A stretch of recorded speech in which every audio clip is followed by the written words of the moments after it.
जय माता की।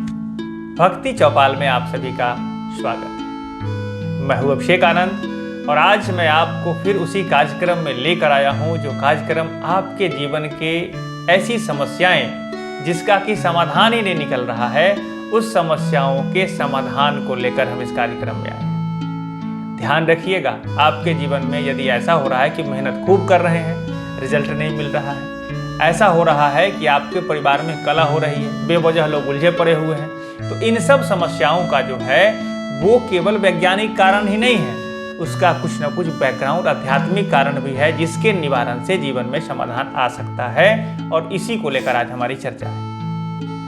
हमारे साथ पुनः मौजूद हैं जालंधर गुरु जी और ये आज बताने वाले हैं गृह देवता, घर के जो देवता हैं उनके अगर सिस्टम में, उनकी चीज़ों में अगर कुछ उतार चढ़ाव होता है तो कैसे समस्या पनप रही है और कैसे पनप जाती है और उसको कैसे ठीक किया जा सकता है, आज बातें उसी पर होगी। हर घर में हर तरह से लोग कहीं ना कहीं से पूजा पाठ से जुड़े हुए हैं ही, लेकिन उसको कैसे करना है, किस तरह से आपके जीवन में फायदा हो, आज उस पर बात होगी। और इस वीडियो को ध्यान से देखिए, समझिए और कमेंट कर अपनी प्रतिक्रिया दीजिए। मैं आपको फिर से कहना चाहूँगा, ये हम लोगों के विचार, जो गुरुजी के विचार हैं, हमारे विचार हैं, आपके विचार हैं, सब विचारों से कुछ बेहतर निकालने को लेकर हमारी मंशा है। तो हर बार जैसा ही गुरुजी बता रहे हैं, आप अपनी प्रतिक्रिया कमेंट के रूप में जरूर दीजिएगा। हमें आपसे आशा रहेगी, तभी जाकर बेहतरी और भी सामने आ सकेगी। बहुत बहुत स्वागत है। जय माता की। आप सभी सनातनी भक्तजनों को पंच महाभूशक्ति पिंड धाम की ओर से हार्दिक शुभकामनाएं। आज इस चैनल के माध्यम से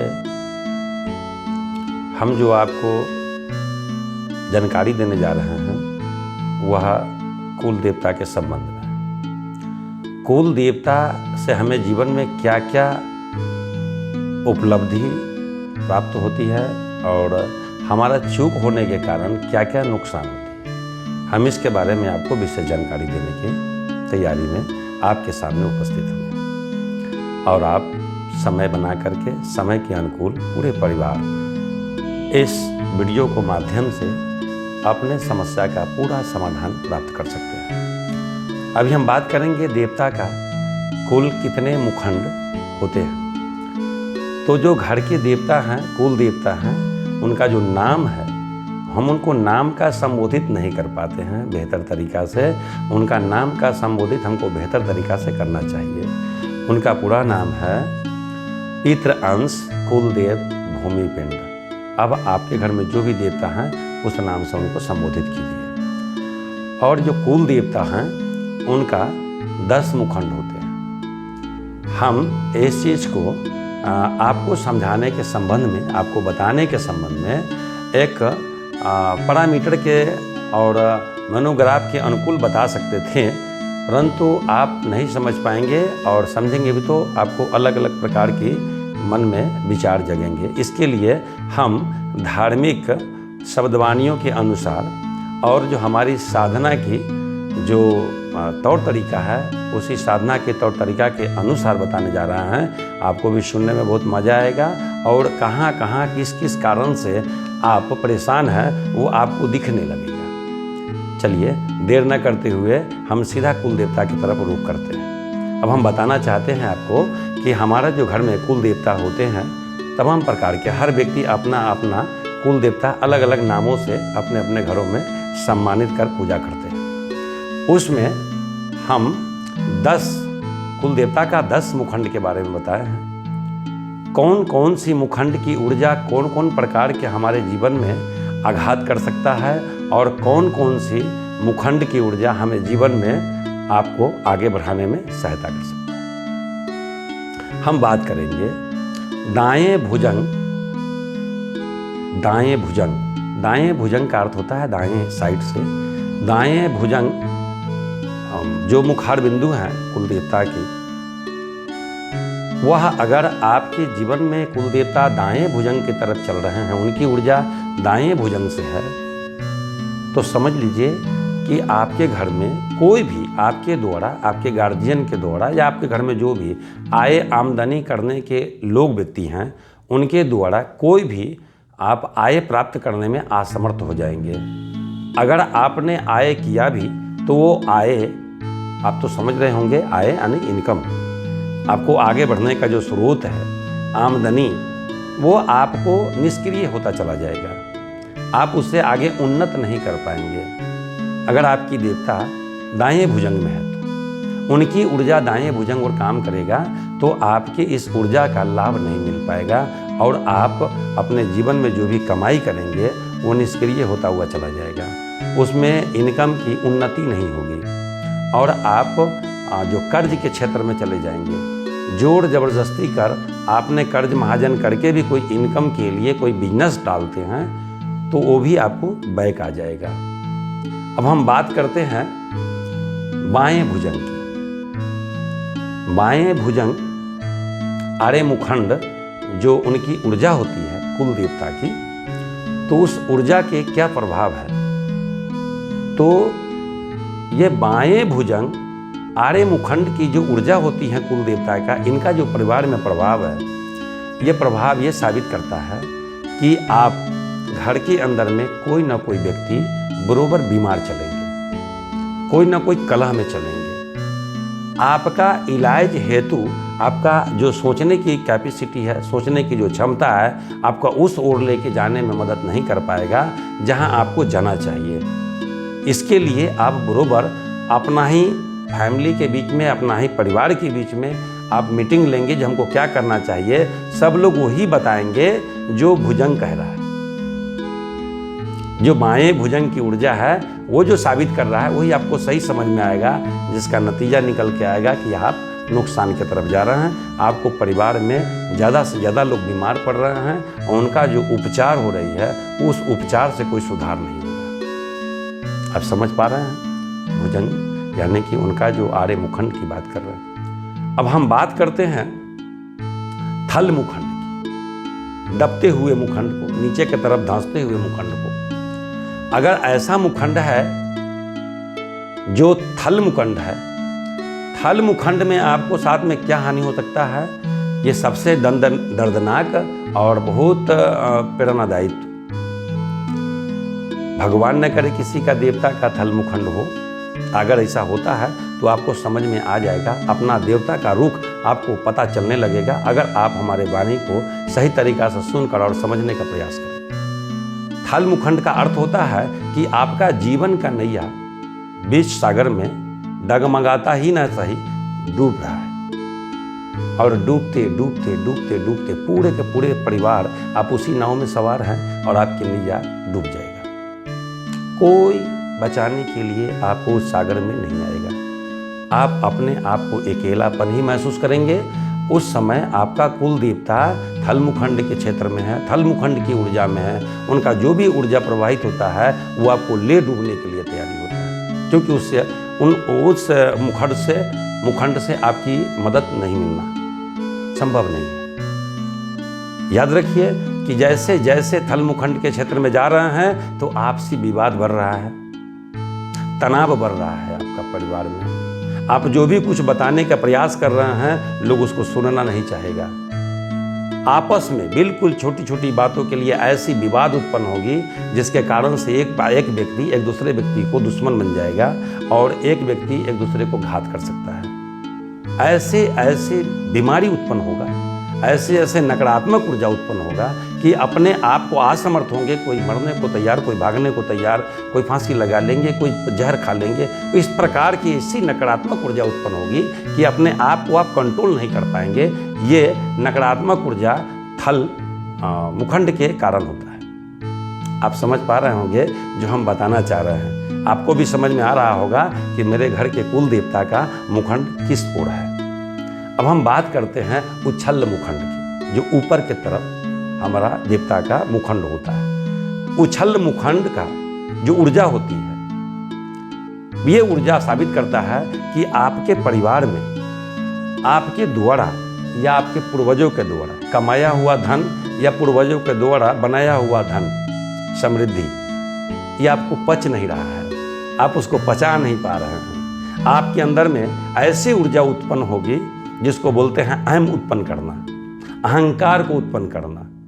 देखिए, थल में जाएंगे तो भी आप समस्या में, उछल में जाएंगे तो भी समस्या में। ऊपर की समस्या क्या है कि आप अपने को समझेंगे, बिल्कुल रावण राज्य से आपकी विचार उत्पन्न होना शुरू हो जाएगा, तो वहां भी नुकसान है, वहां आप खुद से नुकसान कर पा रहे हैं। ज्यादा हो जाना, अगर उसको लिए आप अपना कैपेसिटी नहीं बना रहे हैं, आपकी बर्तन की साइज बड़ा नहीं हो रहा है, तो भी नुकसान हो जाएगा और वो बर्तन से बाहर निकल जाएगा, आपका हानि हो सकता है। अब हम बात करेंगे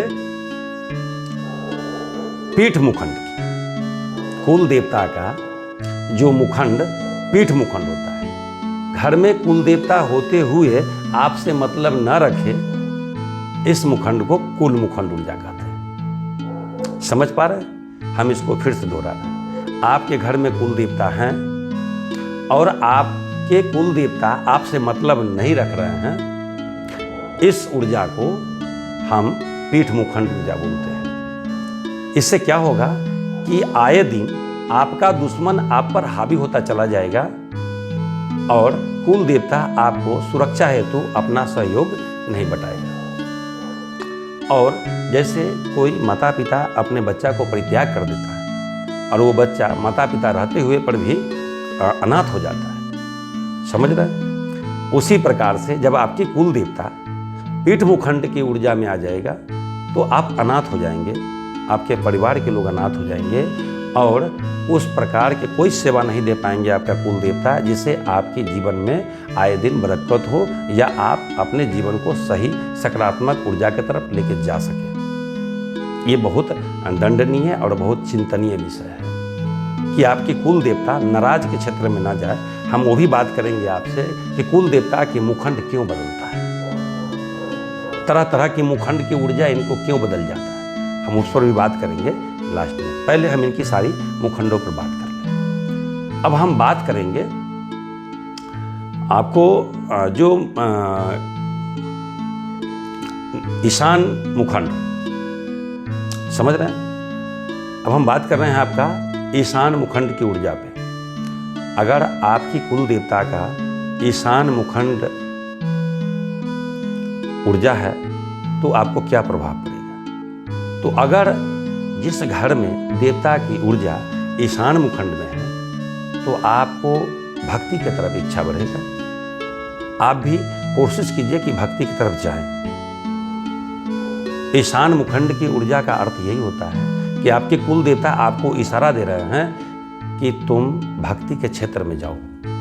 जब जब भक्ति के क्षेत्र में जाओगे, जितना कदम तुम्हारा भक्ति के क्षेत्र में पड़ेगा, तो तुम्हें जो पीछे से नुकसान होने वाला, जो समस्या बनने वाला चीज़ है, वो सब समाप्त होने लगेगा और आपका जो आगे आने का जो दिन है वो बहुत सकारात्मक तरीका से तय होगा और अपने जीवन में सही तरीका से आप चल पाएंगे, अपने मंजिल को कम से कम समय में प्राप्त कर पाएंगे। अब हम बात करते हैं अग्नि मुखंड की। अग्नि मुखंड में जब आपका देवता प्रवेश करते हैं तो आपके घर में क्या हो सकता है वो आप समझ लीजिए। अग्नि मुखंड में जाने का अर्थ है कि आपके परिवार के लोगों को बीच उबाल टाइप का विचार उत्पन्न होगा। समझते हैं? उबाल टाइप का विचार, यानी कि एक दूसरे की बात की एक दूसरे को ठीक न लगना।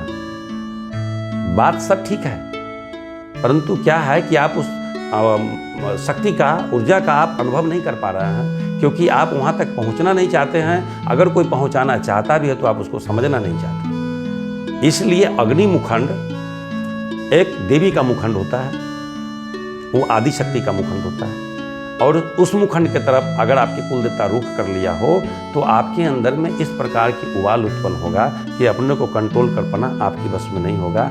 उस समय अगर आप जीत प्राप्त करना चाहते हैं, अगर उस प्रकार की साधना करने में आप सक्षम हैं, तो जीवन को समझ लीजिए कि जमीन से चांद तक ले जाने में वो मदद करेंगे। इतनी उन्नति और इतनी विकास दे देंगे कि आप पूरे जीवन 7 जन्मों तक आप उसको खर्च नहीं कर सकते हैं, उतना आय, आमदनी और उन्नति बरकत की मार्ग खोल देंगे। जैसे बोलते हैं ना कि कुबेर का दरवाजा खोल देना, ऐसे। लेकिन हम इस बात को ये फिर से दोहराना चाहते हैं कि अच्छे व्यक्ति अग्नि मुखंड को बर्दाश्त नहीं कर पाता है, क्योंकि लोग अध्यात्म से जुड़ नहीं रहा है। जो व्यक्ति आध्यात्मिक विचार से जुड़ा हुआ नहीं है वह इस मुखंड को नहीं परख सकता। अब हम बात करते हैं नृत्य मुखंड की, जिसको बोलते हैं दैत्य मुखंड। खूब मन भाएगा आपको। क्यों?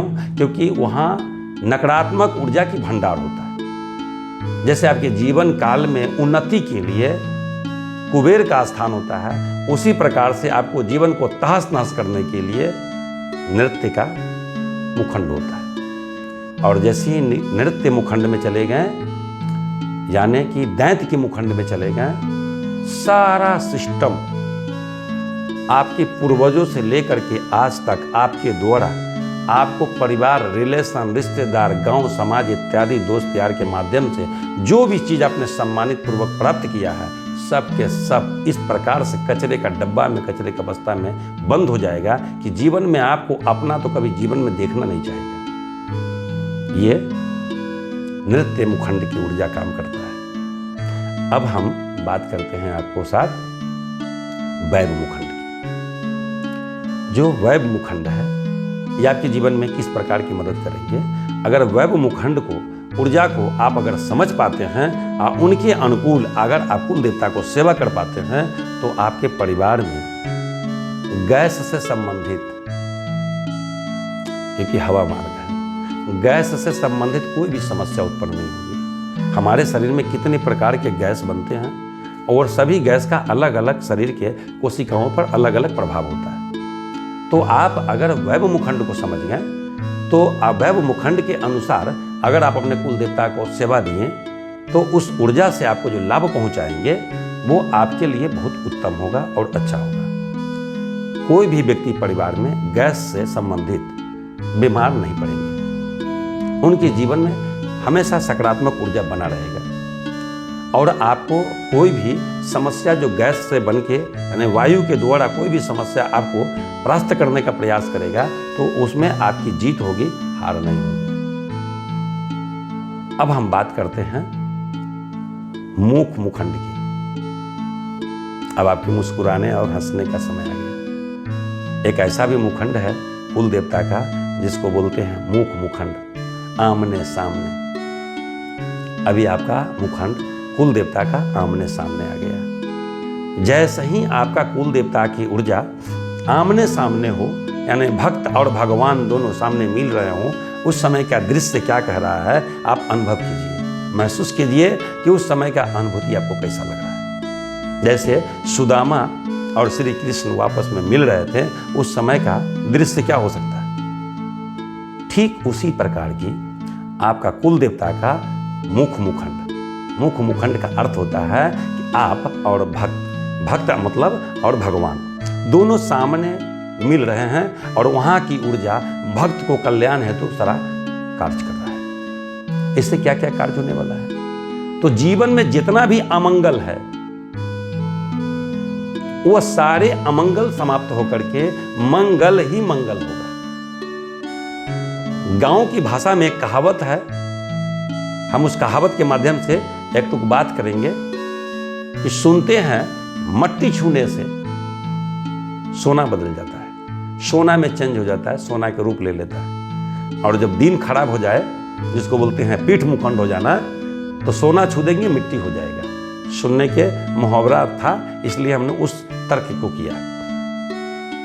तो सामने की बात जो है मुख मुखंड की, तो आपके जीवन में जितनी सारी समस्याएं हैं, किसी भी प्रकार की समस्या क्यों ना हो, चाहे वो शारीरिक समस्या हो, चाहे मानसिक समस्या हो, चाहे आय आमदनी की समस्या हो, चाहे उन्नति की समस्या हो, चाहे दुकान की समस्या हो, बिजनेस की समस्या हो, जिस प्रकार की समस्या बनता हो जीवन में, और जैसे ही आपके कुल देवता मुख मुखंड हो गया, तो समझ लिए सारा समस्या समाप्त और सारा उन्नति स्टार्ट। जीवन में कभी चाह करके भी अपने आप को बर्बाद नहीं कर सकते हैं, जब आपकी देवता आपके मुख मुखंड है। इतनी ऊर्जा होती है इनकी विकसित, जो समझ लीजिए कि आपके जीवन में और आपके परिवार के जीवन में, सभी का जीवन में समझ लीजिए कि पुष्प के बारिश होते रहता है और साथ साथ में धन का भी बारिश होते रहता है। आप चाह के भी अपने जीवन को अमंगल नहीं कर सकते। क्यों? क्योंकि उस समय की ऊर्जा आपकी मंगल हेतु ऊर्जा प्रदान करते रहते हैं और आपका जीवन हमेशा मंगलमय होते रहता है। बहुत मजा आएगा, बहुत आनंदमय रहेंगे आप, जब आप कुल देवता की ऊर्जा को परख करने में अपने आप को सक्रियता बरतेंगे। अब हम कहना चाहते हैं आपसे कि इतने सारे मुखंड की प्रक्रिया क्यों उत्पन्न होती है, उस पर बात करके हम अपनी वाणी को समाप्त करेंगे। और आपका कोई भी इससे रिलेटेड, इससे संबंधित कोई भी सवाल करना हो तो यहाँ पे आपको जो डिस्क्रिप्शन पर क्या बोलते हैं उसको, नंबर जो दिया गया है, तो उस नंबर पर आप संपर्क साध करके और अपना परिवार के साथ एक शॉर्ट वीडियो बना करके व्हाट्सएप के माध्यम से हम तक आप अपना सूचना पहुंचा करके अपना फिर से कोई ना कोई सवाल करके अपने जीवन का जो अंधेरा मार्ग है उसको उजाला में बदल सकते हैं। हम बात करते हैं कि हमारे कुल देवता का मुखंड क्यों बदल जाता है। तो हमारे जो कुल देवता का मुखंड इसलिए बदल जाता है कि हम कुल देवता के प्रति अपना स्नेह व्यक्त नहीं होते, हम अपने कुल देवता के प्रति अपना स्नेह नहीं रखते, हम अपना कुल देवता का पूरा नाम नहीं जानते, हम अपना कुल देवता को संबोधित नहीं करना चाहते।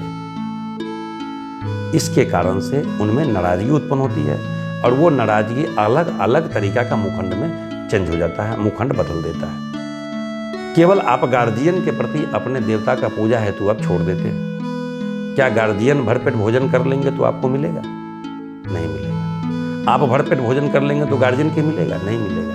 इसलिए भक्ति अपना अपना होता है।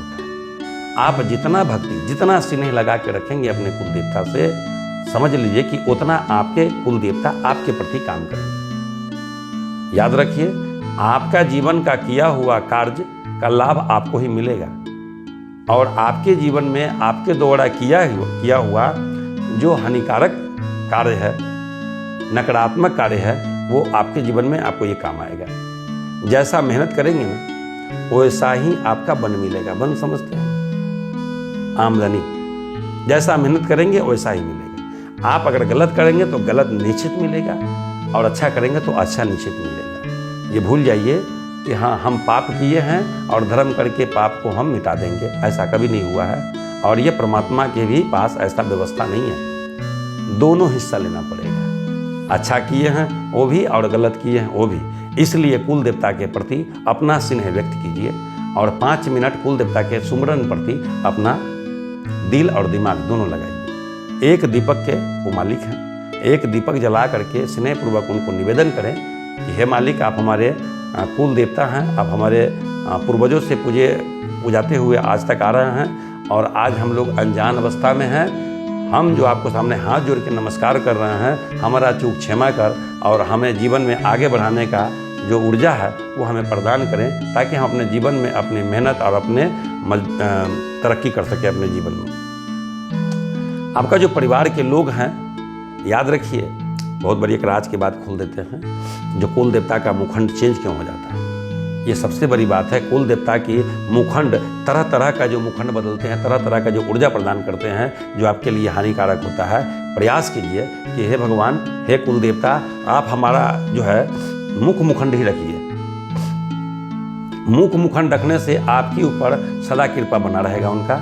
और आपको मुखंड बने रहने के लिए देवता के साथ कैसा रिलेशन रखना होगा और परिवार के साथ कैसा रिलेशन रखना होगा। अगर परिवार में आपस में विद्रोह चल रहा है, आपस में लड़ रहे हैं, आपस में एक दूसरे को सम्मान नहीं कर रहे हैं, माता पिता असम्मानित हो रही हैं, बाल बच्चे को सम्मान नहीं कर रहे हैं, पति है तो पत्नी को सम्मान नहीं, पत्नी है तो पति को सम्मान नहीं कर रहे हैं, सास ससुर को सम्मान नहीं कर रहे हैं, सास ससुर अपनी बहू को सम्मान नहीं कर रही है, परिवार में एक व्यक्ति एक दूसरे को सम्मान नहीं कर रहे हैं, तो कुल देवता निश्चित रूप से अपना मुखंड बदल देंगे। और जब उस अवस्था में मुखंड बदलेंगे तो आपके जीवन में अंधेरा ही अंधेरा होगा। इसलिए कुल देवता का ऊर्जा बरोबर अच्छे तरीक़ा से मुखंड बना रहे, इसके लिए परिवार में बहुत बढ़िया विचार होना चाहिए, सकारात्मक भोजन होना चाहिए, सकारात्मक विचार होना चाहिए, समय से जागना है, समय से सोना है, अच्छे भोजन करना है, अच्छे लोगों के बीच बैठना है, अच्छे विचार करना है। दिन में कभी न कभी जब भी याद आए कुल देवता को नमस्कार कर लेना है। कुल देवता सदा आपके कुल का दिया हुआ एक आशीर्वाद है, वो सदा आपके ऊपर, जैसे भगवान विष्णु जी एक नाग फन के से सैया पर सोए रहते हैं और फन उनकी छत्र छाया बना रहता है, उसी प्रकार से कुल देवता आप पर अगर प्रसन्न हो गए तो जीवन में जो भी काम में हाथ लगाइएगा, समझ लीजिए कि आप चलेंगे 10 कदम तो आपकी ऊर्जा लेके जाएगा 100 कदम। इतनी बरकत इतना ज़्यादा होगा कि लगेगा कि कुबेर अपना दोनों दरवाज़ा खोल करके और हाथ पसारे खड़ा है कि आओ हम तुम्हारे लिए खड़े। ऐसा मजा आएगा ज़िंदगी जीने में। और हम इससे आगे जब भी आपको कुछ पूछना हो, जब भी कुछ सवाल करना हो तो नंबर चल रही है, उस नंबर पे आप अपना सवाल कर सकते हैं और अपना जीवन का कोई भी नकारात्मक ऊर्जा के बारे में और सकारात्मक ऊर्जा में कैसे बदला जाए इसके बारे में अगर जानकारी प्राप्त करना चाहते हैं तो आप संपर्क साध सकते हैं। सुनिश्चित रूप से आपका ये जलंधर भाई आपको सेवा देने में कभी पीछे नहीं हटेगा, आपको पूर्ण रूप से मदद करेगा। आप मेरा परिवार के हिस्सा है और आप सदा सकारात्मक बने रहें और सनातन के क्षेत्र में अपना प्रवेश रखें। सनातन ही सत्य का मार्ग है। जो सनातन का विचार पालन कर लेगा वो जीवन में कभी भी नकारात्मक क्षेत्र में प्रवेश नहीं कर पाएगा। जीवन का मूल उद्देश्य सकारात्मक है और सकारात्मक का मूल उद्देश्य सनातन है। जय सनातन। तो दर्शकों ने सुना किस तरह से गुरुजी ने जो अपनी बातें रखी है। ध्यान रखिए, ये इनके अनुभवों, इनके अध्ययनों, इनकी साधनाओं के आधार पर आधारित है और हम आप तमाम दर्शकों से ये भी कहना चाहते हैं कि आपकी साधना या आपका जो संघर्ष है वो किस स्तर पर है, कमेंट करके जरूर बताइएगा। इनकी बातों से आप कितने संतुष्ट हैं, क्या कुछ लगता है कि ये सही है, क्या गलत है, इन सब बातों को भी आप खुलकर बताइएगा। फिर हम लोग बैठकर विचार करेंगे कि कैसे समाज की भलाई हो सकती है, कैसे समाज में बेहतरी आ सकती है, कैसे परिवार में जैसे गृह देवता, कुल देवता के बारे में जो गुरुजी ने बताया, तो कैसे इन चीज़ों को और कुछ बेहतर तरीके से आपको समझाया जा सकता है। मैं आपको फिर से बता दूं कि ये जो सारी बातें हैं, इसके अध्ययन को जब आप अंदर की तरफ जब जाएंगे तो बहुत सारी ऐसी बातें निकल कर आएगी जो इस वीडियो में नहीं बताई गई है। लेकिन मैं बता देना चाहता हूं कि वो बातें जो इन्होंने बताई है वो सरल भाषा में आपको समझने के लिए या हमारे समाज के जो लोग हैं उनको समझने के लिए बताई गई है। तो इसको लेकर आप ध्यान रखिएगा कि जैसे जैसे आप गहराई में जाएंगे, क्योंकि ये एपिसोड लगातार चल रहा है, अगले जो रविवार को है फिर से 8 बजे गुरुजी उपस्थित रहेंगे, हम ऐसी आशा रखते हैं। और इसमें जो सवाल आप पूछेंगे उन सवालों का जवाब हम आप तक पहुंचाने का प्रयास करेंगे। ध्यान रखिएगा, आज कुल देवता के बारे में बात हुई है, अगली जो बातें होगी वो भी गुरुजी बताएंगे। अगले संडे को हम लोग क्या आपको बताने वाले हैं, लेकिन उसमें एक पार्ट ये रहेगा कि आपके परिवार की जो समस्याएं हैं, जो आप महसूस कर रहे हैं, उस समस्याओं के निदान के लिए क्या किया जा सकता है, इस पर चर्चा के लिए आप अपनी समस्या गुरुजी के नंबर जो डिस्प्ले कर रहा है उस नंबर पर आप शेयर करते रहिए।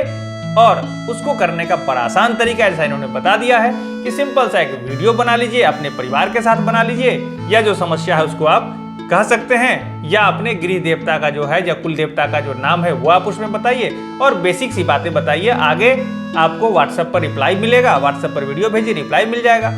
और ऐसी कोई अगर आगे बातें रहती है तो आप संपर्क कर सकते हैं और उनका पता भी हम आपको डिस्प्ले कर बता देते हैं। तो यह आज की बातें थी। गुरुजी, आप आखिरी में अगले दिन हम लोग किस विषय पर बात करेंगे हमारे दर्शकों को? जी, अगले दिन फिर रविवार के दिन हम आपसे मिलते हैं इस वीडियो के माध्यम से। और अगले दिन जो हम आपको बताने जा रहे हैं वो है निसंतान प्राणियों के प्रति। जो निसंतान हमारे बहनें हैं, बेटी हैं, उनके प्रति हम बातचीत करेंगे। और निराशा न हो, चाहे वो जहाँ से भी फेल्योर हो गए हैं, हार गए हों अपने जीवन में, चाहे 2 साल 3 साल 4 साल 5 साल 10 साल हो गया हो उनका रिश्ता का, और संतान प्राप्ति में आपत्ति उत्पन्न हो रही है, तो आप बिल्कुल ना घबराएं। आपके साथ आपका जलंधर भाई सामने साथ रहेगा और आप मेरा परिवार के लोग हैं। आपको सदैव उजागर की मार्ग पर ले चलना मेरा अपना कर्तव्य है, मेरा धर्म है, और आप चलने के लिए तैयार होइए।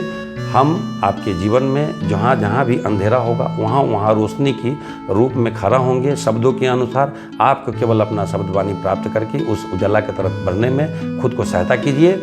और हम बात करेंगे अगले एपिसोड में, जो रविवार के दिन फिर हम आपसे मिलेंगे इस पर्दा के माध्यम से, इस वीडियो के माध्यम से। उसमें बताएंगे आपको कि कैसे निसंतान प्राणियों की संतान प्राप्त करना अब होगा बहुत आसान। क्योंकि आप चाहे जहाँ से भी हार गए हैं, चाहे वो डॉक्टरी से भी इलाज करा के हार गए हों, या किसी प्रकार के भक्ति करा के हार गए हों, या तंत्र टोना टोटका करा के हार गए हों, या किसी प्रकार के और विधि व्यवस्था करके हार गए हों, तो चिंता नहीं कीजिए। हम आपको इस प्रकार से सुझाव देंगे कि आपको ये सुझाव के अनुसार पूर्ण रूप से मदद मिलेगी और आप 24 महीना 9 दिन के अंदर ही अपने गोद में संतान प्राप्त करने की आप में ऊर्जा प्राप्त होगा और निश्चित रूप से आपके जीवन में सद्कामना प्राप्त मिलेगी। जय माता की। जय माता की। एक बात और मैं आपको बता देना चाहता हूँ, ध्यान रखिए, सोशल मीडिया के माध्यम से जो वीडियो चलते हैं तो बहुत सारे फ्रॉड लोग भी इन चीज़ों को लेकर गलत तरीके से आप तक कम्युनिकेट कर सकते हैं। जैसे कोई आपने कॉल कर दिया कि हाँ गुरुजी से बात हो रही है या ये वो, आप इस मोबाइल पर पैसा दे दीजिए या कुछ भी और करिए, तो ध्यान रखिए इस तरह की कोई बातें जो होगी वो गलत है, आपको ठगने के लिए है। कहीं से भी गुरुजी आपको ऑनलाइन पैसा का डिमांड नहीं कर रहे हैं या कोई दूसरे व्यक्ति भी डिमांड नहीं कर रहे हैं। अगर इस तरह का कोई भी डिमांड आता है तो उसकी सूचना संबंधित पुलिस पदाधिकारी को दीजिए और अपने स्तर पर भी सजग रहिए, ये बात मैं बता देना चाहता हूँ। चूंकि हम लोगों का जो कार्यक्रम है बहुत लोगों तक जा रहा है, बहुत लोग अपनी समस्याओं को लेकर जागरूक हो रहे हैं, तो गुरुजी से कोई बात अगर है तो व्हाट्सएप पर इनका जो नंबर है केवल उन्हीं पर संपर्क करना है, अदरवाइज अन्य किसी समस्या में आप पड़ जाएंगे अगर कोई गलत तरीके से आप अगर किसी से मोटिवेट होते हैं तो ये आज की बातें थी। अगली वीडियो में फिर कुछ बेहतर लेकर आएंगे, बने रहिए हमारे साथ। और ये जो भक्ति चौपाल है इसका उद्देश्य है आध्यात्मिक तरीकों से आप जो समाज के लोग हैं उनकी समस्याओं का निदान निकालना। और कहते हैं विज्ञान को भी हम मानते हैं, हम लोग विज्ञान की बात भी कर रहे हैं। मैंने पहले वीडियो में भी आपको बताया था, अगर आपने नहीं देखा होगा तो देख लीजिए, मैं जो आई बटन में आपको दे देता हूं वो वीडियो जो गुरुजी ने पहले बताया था एक बेसिक परिचय के रूप में। वहां हम लोग वैज्ञानिक तरीके से ही बात करते हैं और विज्ञान का अध्यात्म के जो समावेश करके किस तरह से लोगों के जीवन को बेहतरी किया जा सकती है इस पर भी हम लोग बात करते हैं। और यहाँ पर कोई भ्रांति नहीं है, यहाँ पर कोई दाकियानूसी विचारधारा नहीं है। मैं दावे के साथ आपको बता देना चाहता हूँ, यहाँ पर कोई ऐसी बातें नहीं बताई जाएगी जो आपके जीवन से जुड़ी हुई नहीं है। कहीं पर भी अंधविश्वास की बात नहीं होगी और हम सब मिलकर बेहतर समाज बना रहे हैं। उसमें बहुत सारी ऐसी बातें हैं जो आपको समझाने के लिए भी बताई गई है, तो इस पर हम लोग चर्चा करेंगे। बने रहिए इससे भक्ति चौपाल में। जय माता। जय माता।